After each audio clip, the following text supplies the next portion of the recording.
All right, good afternoon, you guys. We're missing a couple of people, so I have a feeling we might have some join us here in a little bit. A couple of announcements before we start, though. Just keep in mind that next week, all the high school teachers are out for ACT testing. So only the junior students need to test for ACTs. So if you're a junior, obviously you've probably gotten information on that already, and we'll be preparing to go to ACT testing next week, Tuesday, Wednesday. But for the rest of you, if you take a peek at the calendar into March, which is next week already, hard to believe, you'll see on the calendar that next week, Tuesday, Wednesday, all it says is ACT testing on there. So if you're not a junior, you basically have 2 work days to either get missing assignments in or work ahead a little bit for the rest of the week and try to get those assignments complete. We want to make sure that the juniors go into testing feeling completely prepared. We don't want them to come out of testing feeling like they've got to make a bunch of work up. So everybody kind of gets a 2-day break next week. But just remember, it's a good time to work on any missing work you have or to even look ahead at the future assignments. Now, 11th grade is what we call our junior class. So if you're an 11th grader, you are considered a junior. And you should have already gotten information in the mail about your ACT placements and all that good stuff. Okay. So obviously the juniors are testing. Every high school teacher and then some will be gone administering the test, so proctoring it. Now the ACTs are really strict with what you can bring in the room and what you cannot. So basically the only thing you're allowed to bring in the room is yourself and the tests, basically. So teachers will not have their computers with them. They will not have their phones with them to be checking emails or anything like that. So if you email a teacher next week, Tuesday, Wednesday, you probably will not get a response until Wednesday evening or maybe even Thursday morning when we're back in front of our computers. So just keep that in mind that it's going to be pretty quiet next week, Tuesday, Wednesday. All right, Robert, did you have a question? Oh, sorry, that was an accident. That's okay, not a problem. Yeah, so no class next week, Tuesday. No class next week, Tuesday. I was able to rearrange the schedule so that we can cover the 2 lessons in Thursday's class instead.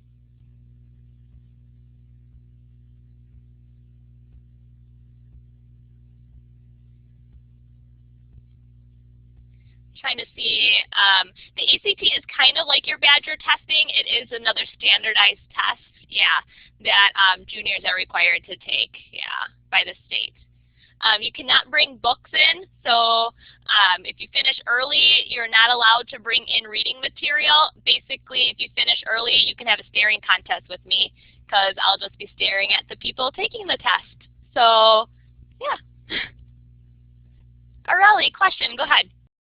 Yeah, I wanted to know, for the Wednesday, that means everybody doesn't have class or just math class, they don't have class? None of the classes will be held next week, Tuesday, Wednesday. So none of your core classes, so history, science, English, and math will not have live classes.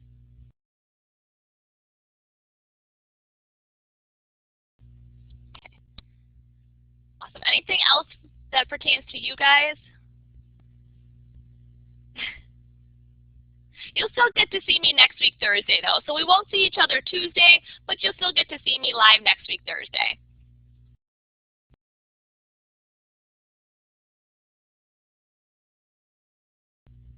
Okay, then for today, we're learning about exponential functions. So remember last week I had asked you guys the last question of the class was, what do you think an exponential graph looks like? Well, there was a reason for that. So today we're going to be exploring our exponential functions and what their graphs look like. Before we get there though, are there any questions from 8.04? Because we didn't have a live class on that. It's on our geometric sequences. So hopefully you're able to read through the online content, look at the video resources there, and we're able to complete that assignment okay. Any questions you guys have on that 8.04 that you want me to address as a whole class? It's actually pretty fun. Okay, good. If you do run into questions and you don't feel comfortable bringing them up in front of the class, obviously email me or sign up for office hours this week so we can address those concerns that you have on 8.04.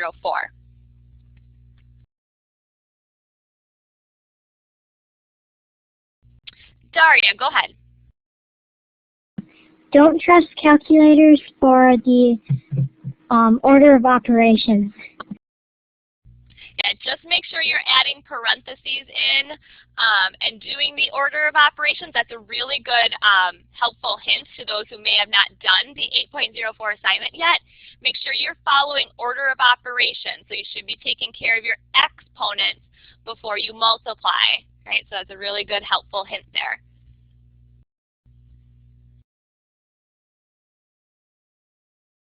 Okay, then for today, let's go ahead and take a peek at our exponential functions and how they relate to our geometric sequences that we saw in 8.04. All right, so in 8.04, your geometric sequences created discrete values at distinct points.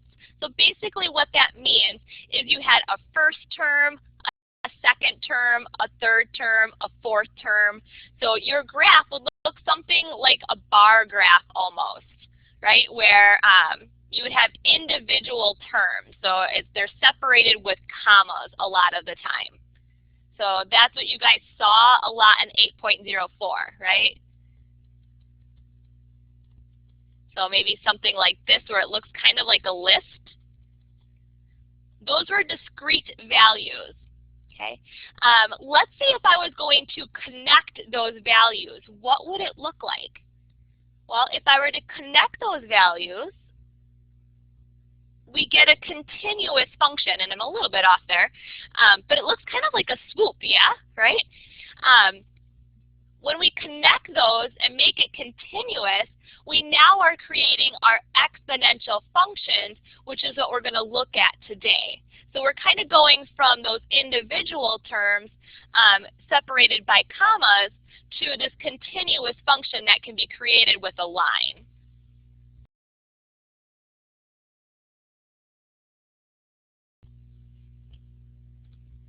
All right, so make sure you get this down in your notebooks right now, okay? So the formula for exponential functions is as follows, and this is the formula that we're going to be seeing time after time when we're looking at our exponential functions. So we're going to use y equals a times b to the x power. Now x is an exponent, right? We got to make sure we denote that x is the exponent. Now, what do each of these letters represent? A is your initial amount or your starting amount. So when we're looking at a story problem of some sort, usually it says you begin with this amount of material. Right? So that would be considered our A. The B is known as the base of the exponential equation. The base is the amount to which you are multiplying by each time. So when we look back at those geometric sequences that you saw in 8.04, and I'm just going to bring the list that I had from the last page. Just kind of created this off the top of my head here. But what are we multiplying by each time to get to the next term in the sequence? Right, and we're multiplying by 2. We called that the ratio, right? Remember that term ratio that was being used? So the ratio is going to be actually the same as our base in the exponential function. So it's what you're multiplying by to get to the next number. Then x is represented by how many times you're going to multiply it by. So it's kind of your time, or how many times you're going to multiply it there. So I'll give you a minute to jot down this formula in your notebook. When you have it down, along with the information for what letter represents here, make sure you give me like a green check mark.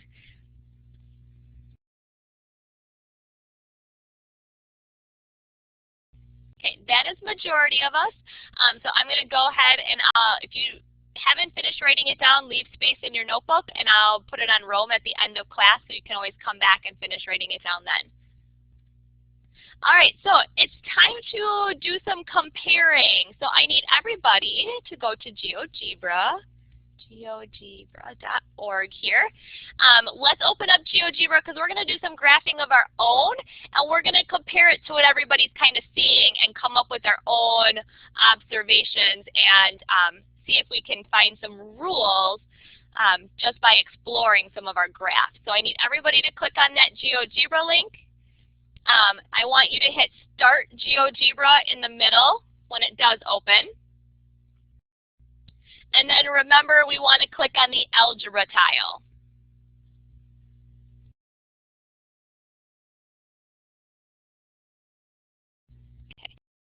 So once you click on that Algebra tile, GeoGebra should pop up.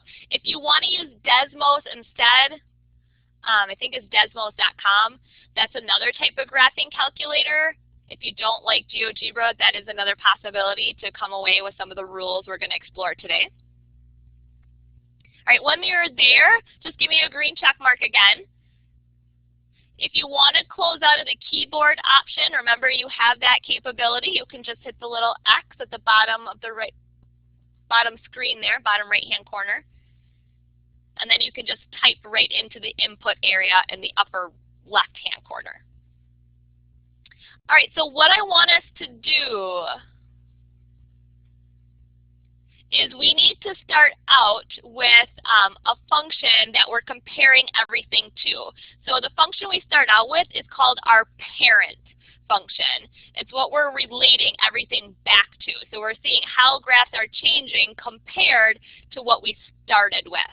So the parent function that we are starting with today is going to be y equals 2 to the x power. Parent, like a mom or dad. Good question. So we're going to start with y equals 2 to the x power. But let's talk about this function before we do anything with it. What is the value of a? Because in the last slide, we had the generic formula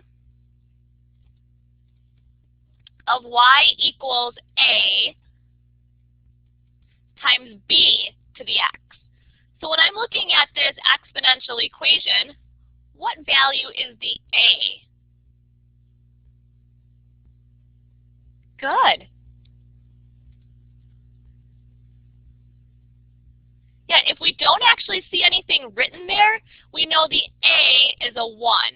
So we're kind of starting out with the most basic a value of 1. So what I need everybody to do is go to GeoGebra and let's type in y equals 2 to the x power. Now to do that in GeoGebra, it's just written like how you see it in the chat box there. You're going to use that little exponent feature to write it in there. So go ahead, take a moment, and type that function into GeoGebra and hit enter to see the graph. You should see a graph that looks like the blue one kind of here on the screen.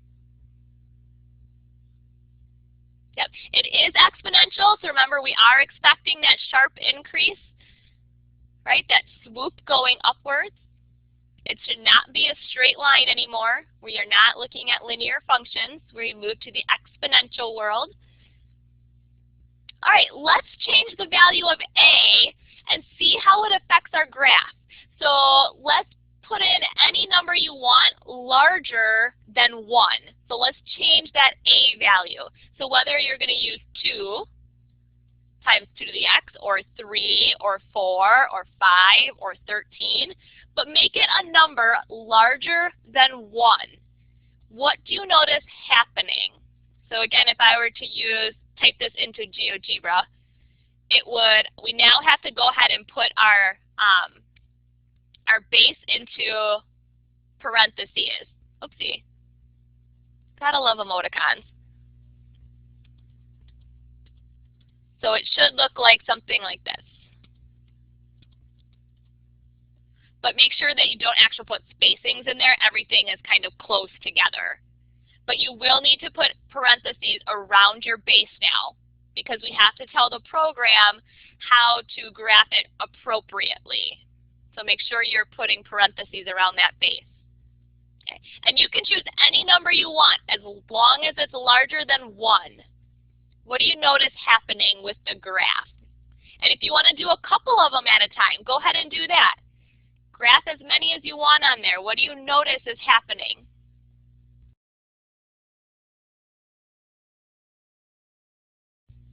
When you find a pattern or something, let me know what you're seeing in the chat box. I'll wait till a couple people have responded and get kind of a summary.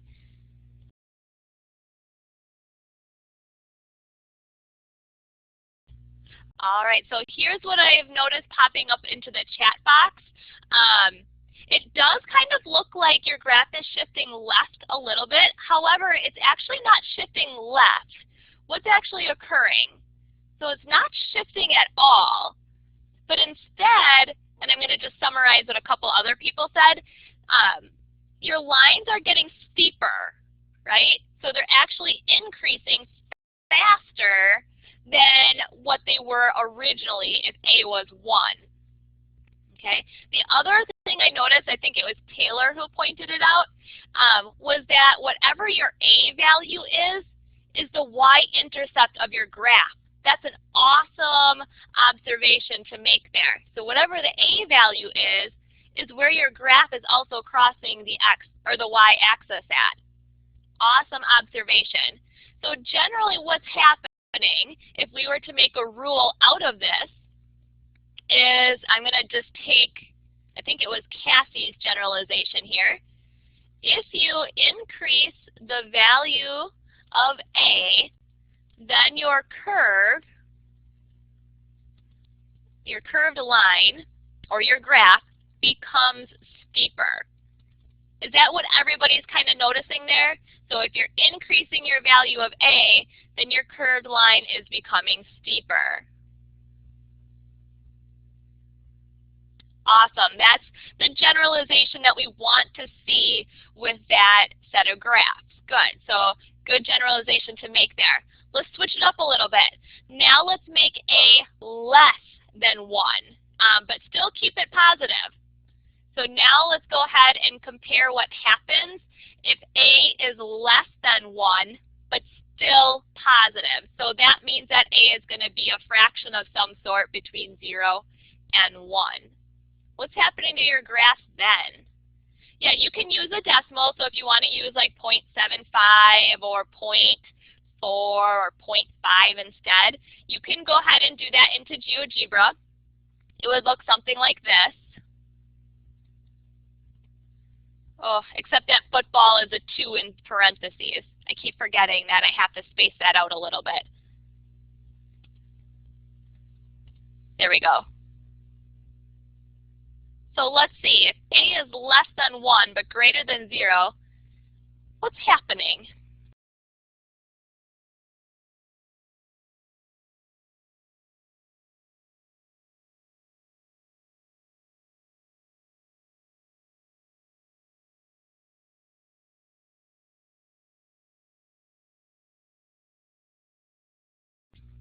Ooh, someone mentioned the slope of the line. Do we actually have a slope with an exponential function? So someone mentioned slope, which is something I do want to point out here. Is there a slope of an exponential function? No, not technically. So we don't really want to use slope in the generalization rule. because the slope is really if we're just comparing 2 points individually or if we're looking at a straight line. But since there's a curve, the slope is actually going to be different at different points. Okay? So I'm glad that that was brought up. We won't really talk about the slope of an exponential function until we get to Algebra 2 or even pre-calc and calculus. That comes into play more there than it will in Algebra 1 here.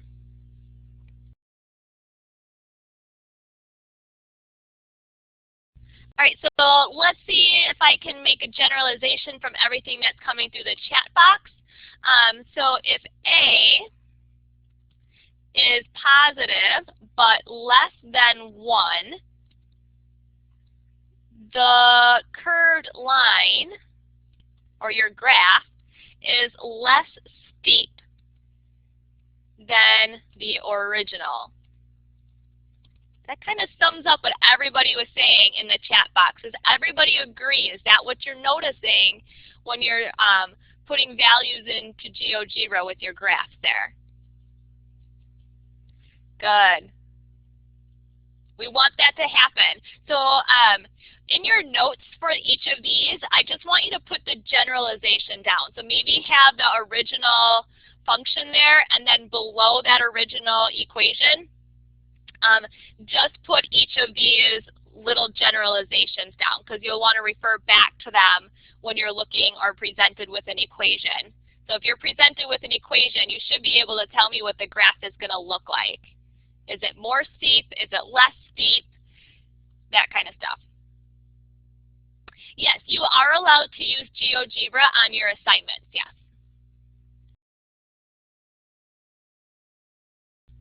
Okay, so let's clear the graphs out. So remember, just hit the little, click on the graph, hit the little X by the input area. Let's start new. And now let's compare what happens if A is negative. And you can choose any value you want for A. But what happens when you make it a negative number now?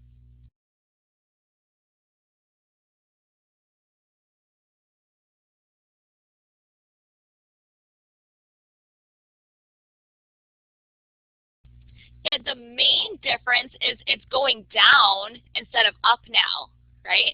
So everybody kind of noticed that it's going down on the right-hand side instead of going uphill.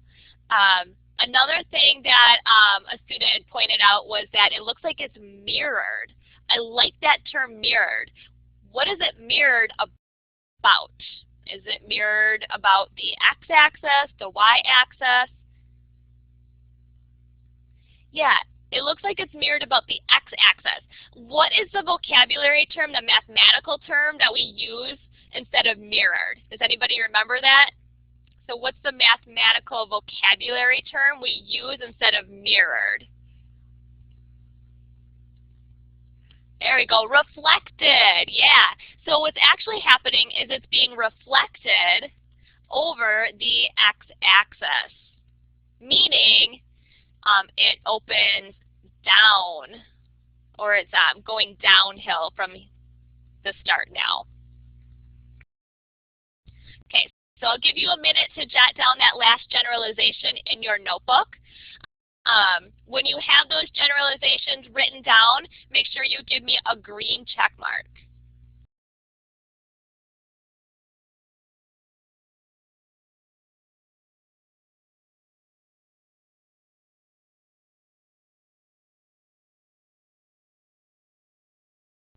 All right, so a question came up while you guys are finished writing those down. Are these types of graph ones that never go through the x-axis? Generally, no. They will never really kind of go through the x-axis. They get really close to it at times, but it may never cross it unless there's a translation of some sort, meaning you move your graph up a certain amount of units, then it can cross through it. So it's not like it's impossible to pass through the x-axis because it can happen, but most of the time we don't. To move it upward, you would simply add something on at the end. Yeah, so you could do like -5 times 2 to the x power, and then outside of the exponent, you would just add on a number, and that would move the graph up that many spaces.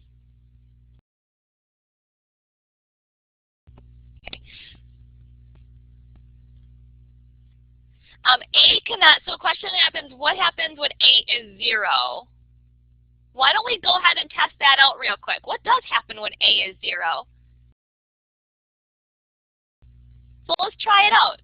Put a 0 in there. Do y equals 0 times 2 to the x. I mean, what's the worst thing that happens when you break GeoGebra? That'd be fun. That's a good story to have though, right? What happens?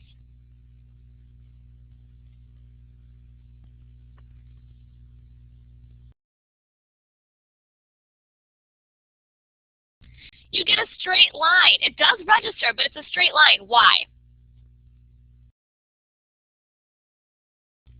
It's a straight line on the x-axis. And actually, you can notice your x-axis kind of turned bluish color. At least that's what mine did.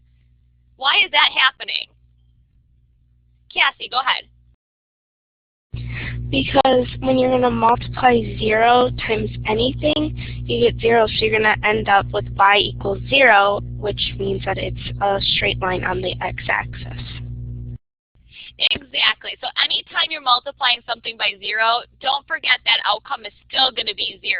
So really it's just a horizontal line through y equaling 0. Good.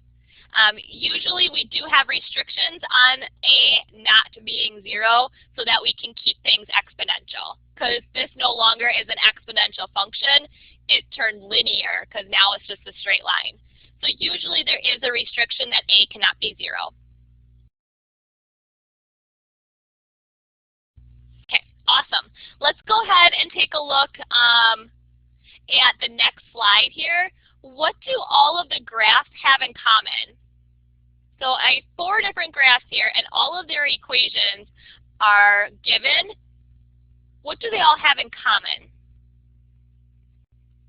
And I'm going to go ahead and put your ideas on the board here.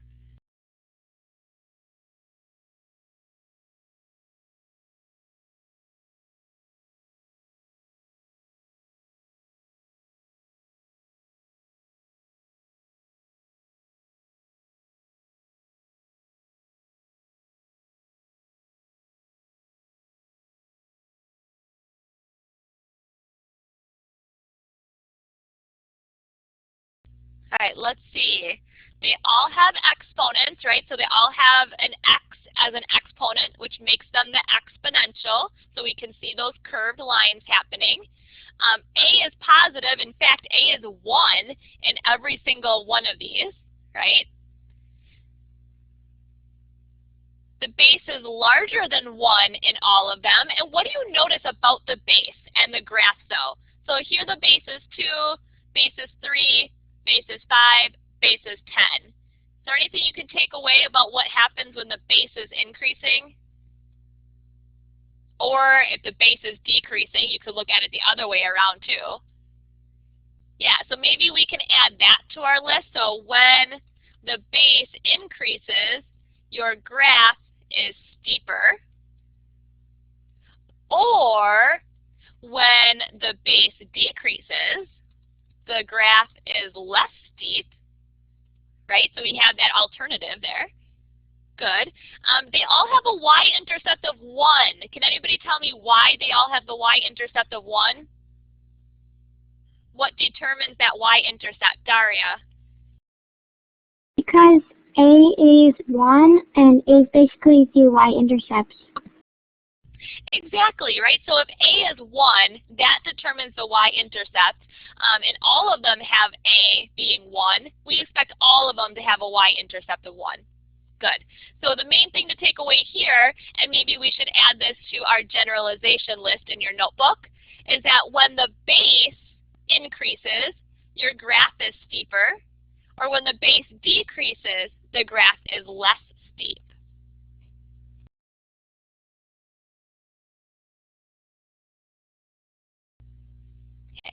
So while you're jotting that down, because I know some of you write a little bit faster than others, I'm going to pose the next question for you to look at. What if we change our base so now that it's a number between 0 and 1? So what if we make our base a fraction between 0 and 1? What happens then?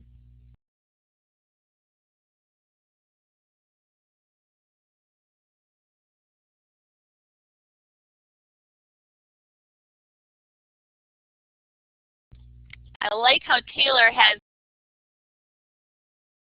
his observation worded. Let's not use that term slope because we don't necessarily have a slope here. What are we noticing though?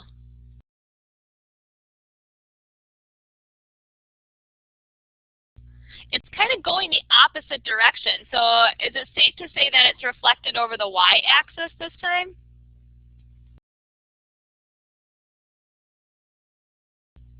Yeah, maybe. I would say so, I guess. It is decreasing. So what I want to point out is that it's going the other way around. So how does this compare to the ones above? The ones above are increasing over time, right? So as your x values get larger, your line goes up. But this time, as our x values get larger, what's happening to our graph? So as the x values get larger, our graph is decreasing. It's getting smaller. There's vocabulary terms for this that we need to list. They're called exponential growth and exponential decay. So exponential decay is when your base is between 0 and 1. Okay? So exponential decay means your amount decreases over time. So your values are getting smaller and smaller and smaller as x gets bigger. Exponential growth is what we actually see up above here. So when your base is larger than 1, you have exponential growth. That means your amount is increasing over time. Okay, so you're going to hear the two terms used when we talk about exponential functions. Is it exponential growth or is it exponential decay? This is something you might also hear in your science classes besides math. So maybe Ms. O'Donnell might mention or talk about exponential growth and decay in some of your science classes, and now you know what she's actually referring to. So I'll get you a minute just to jot those terms down. Why don't you go ahead and give me a green check mark when you're ready for the next slide.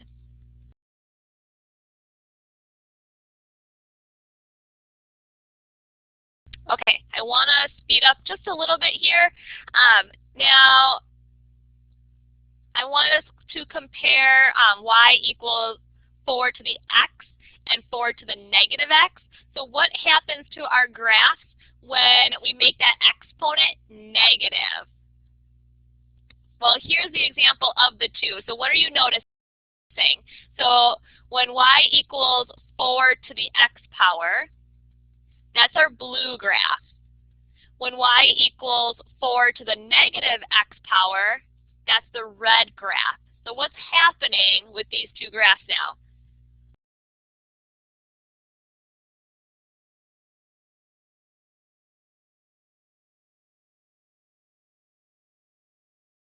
Yeah, now you're seeing that reflection over the y-axis. Good. So when your exponent is negative, you have a reflection over the y-axis. Good. So there's that reflection over the y-axis that we were thinking we saw in the last one. Okay, so just another real quick one to jot down there. When you have that in your notes, we'll go ahead and take a look at a couple of examples here to finish off class.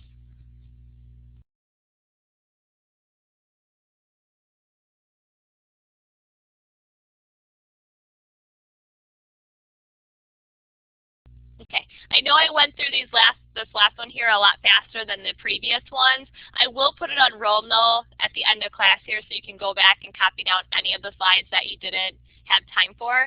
I want to make sure we get to at least 2 more questions today in class.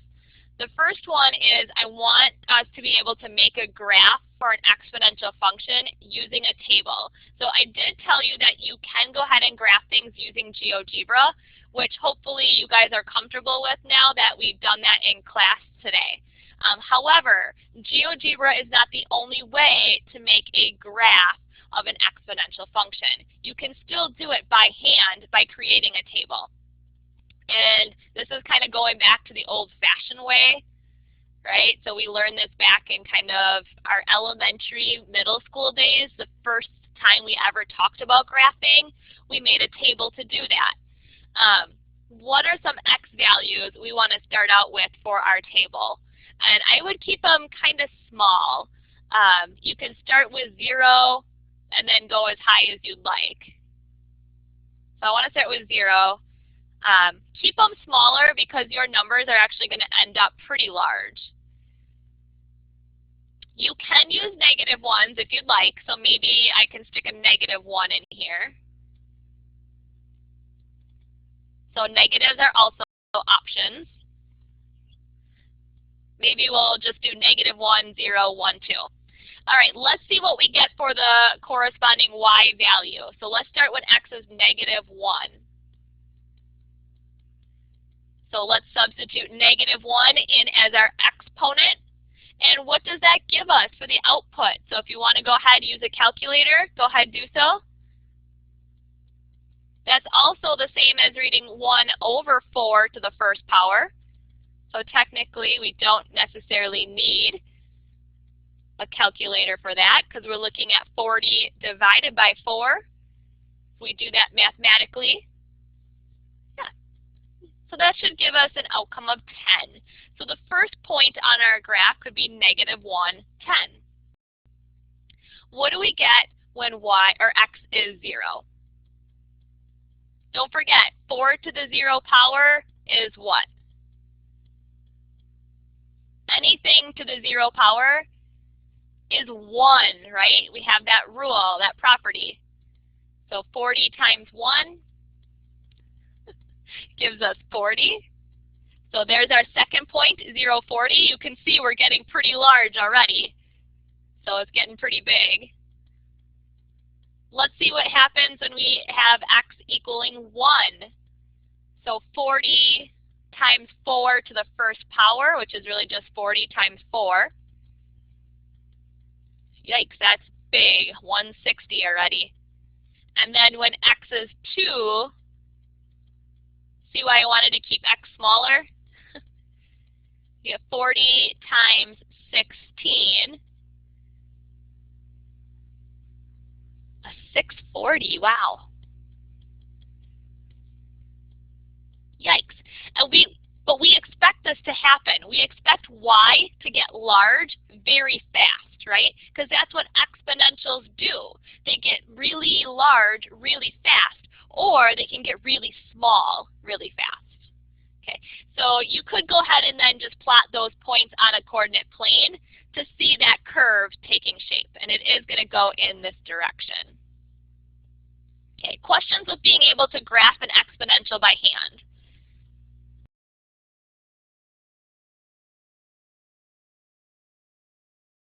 Okay. Then I want to finish class today with a word problem. All right, so I know that I might be dating myself a little bit here, but when I was your age, the internet was just starting to become popular, and everybody was starting to get their own email addresses and all that good stuff. See, I know, I sound like a dinosaur now. But when I first got my email, chain letters were a huge thing in the past. And basically, it was you have to send this letter to so many people, and if you break the chain, you have this many years bad luck. Has anybody heard of those chain letters before? Maybe you've received some in your emails before, like saying you need to pass this on to at least 5 different people. If you don't, you'll have 7 years bad luck, or if you break it, you'll have, yeah, if you break the cycle, you die, that type of thing, right? Obviously, chain letters are spoofs. Nothing's going to happen if you don't fulfill them. But let's go ahead and let's see what this problem is stating. So it says a chain letter is sent out to 10 people telling everyone to make 10 copies of the letter and send each one to a new person. So assume that everyone who receives the letter sends it to 10 new people, and that each cycle takes a week. So it takes a week for 10 people to send it to 10 new people. How many people received the letter on the 6th week? All right, so the first thing we're going to do for part A here is we're going to create an exponential equation so that we can solve this. So be thinking of your generic formula here of y equals a times b to the x power. A is your initial amount. So how many people are we starting with in this chain? We're starting with 10 people. Good. B is the base. It's what you're multiplying by each time. In this case, it's how many people they need to send it to, right? So how many people do they need to send it to keep the chain going? Yeah, they need to send it to 10 people. X is referring to the amount of time. How many weeks do they have to do this for? 6 weeks, right? We want to know how many people got it by the end of the 6th week. Okay, so now we set up this exponential equation. Let's go ahead and simplify it. So don't forget you have to do 10 to the 6th power and then multiply by the 10. So how many people are going to get it at the end of 6 weeks?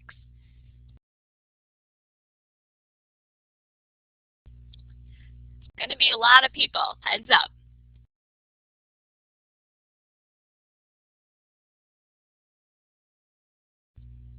Yeah, so if you're doing it correctly, we should get 10 million people. And there are so many zeros that sometimes it's hard to keep them straight, but you should have 7 zeros there. So if the chain is not broken at all, and those 10 people send to 10 new people, and those 10 new people send to 10 more new people, and they send to 10 more new people, and it goes on for 6 times, 10 million people would receive this chain letter.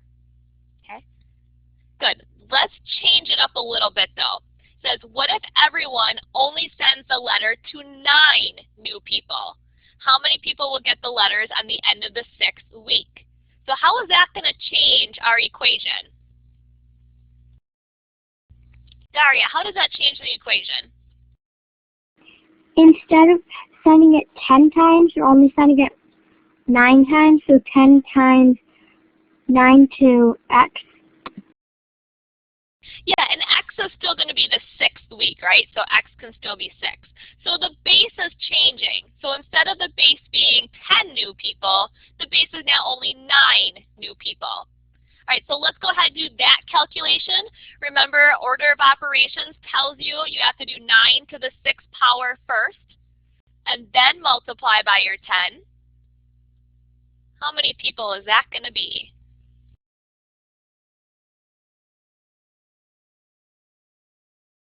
All right, still a lot of people. Yeah, so 5,314,410 people. So that's million, right? So 5 million. So about half, a little more than half of the people. So actually that one person makes quite a big difference in the amount of people that will get that chain letter. Still a lot of people, but it does drop it by about a half almost. So kind of interesting to see how that base does affect it. And we would expect that, right? Because we know that when the base gets smaller, your graph is less steep. So that matches up to the generalizations that we came along with today, right? So we expected that because the base is smaller, your graph is less steep, meaning it doesn't grow as fast. Okay. Any questions with 8.05 today? So I know I went a little bit longer than I usually do. All right, if there's no questions for the better of the group, I will let you guys go. Have a great rest of your day, and I'll see you guys all again Thursday. Bye, everyone.